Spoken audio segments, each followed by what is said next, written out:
क्या इस वक्त में जो लोग इन्वेस्ट कर रहे हैं गोल्ड में, उनको अपनी एसआईपी जारी रखनी चाहिए या थोड़ा थम जाना चाहिए? देखिए, ये जो युद्ध चल रहा था, इसमें सोना चांदी बड़ी विपरीत दिशा में, अपने नेचर के हिसाब से बड़ी विपरीत दिशा में बिहेव कर रहा था।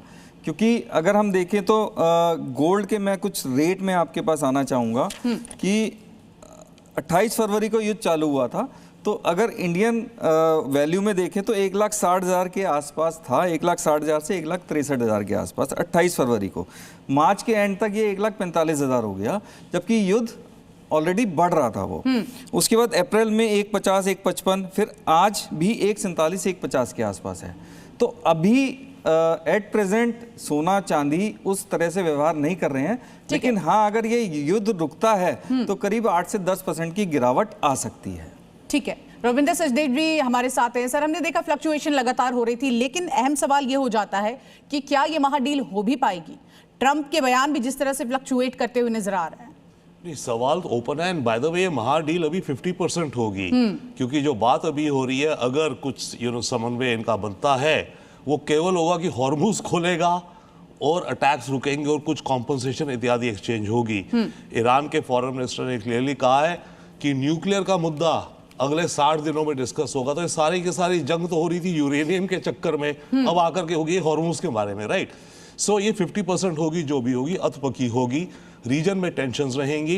एंड जहां तक आपकी मार्केट्स की बात है ना, ये एक चीज और है, markets will have a positive psychology, पर एक चीज ध्यान रखिए, जो अभी चल रहा है shortage of crude, shortage of fertilisers इत्यादि इत्यादि, ये इतनी जल्दी कॉम्पनसेट नहीं होने वाला। इसको नॉर्मल आने में 3 से 6 महीने लगेंगे, अगर आज भी ये चीजें संतुलित हो जाती है, बल्कि आने वाले दिनों में तो मुश्किलें बढ़ेंगी। सर, ये भी तय नहीं है ना कि 3 से 6 महीने लगेंगे और कितना, ये बहुत ही ज्यादा अभी हम कह नहीं सकते क्या इसको लेकर आगे बात बढ़ेगी। लेकिन विपुल अग्रवाल हमारे साथ है, जौहरी है, और एक खरीदार के नाते अगर विपुल जी मैं आपसे पूछूं, क्या इस वक्त सोना खरीदना फायदे का सौदा है या घाटे का सौदा होगा?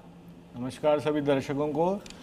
जब से युद्ध शुरू हुआ है तो सोने में कोई ज़्यादा करेक्शन तो देखने को मिला नहीं है। 5% कभी ऊपर गया है, कभी नीचे गया है। जैसा कि सर ने बताया, 1,60 से 1,50 के आसपास ही सोना घूम रहा है, तो कोई असर तो पड़ा नहीं है युद्ध का सोने पे।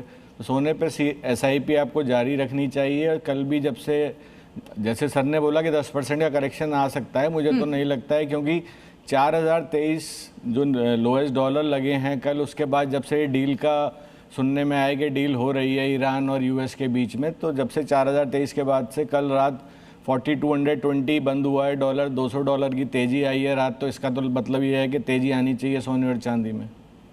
देखना होगा।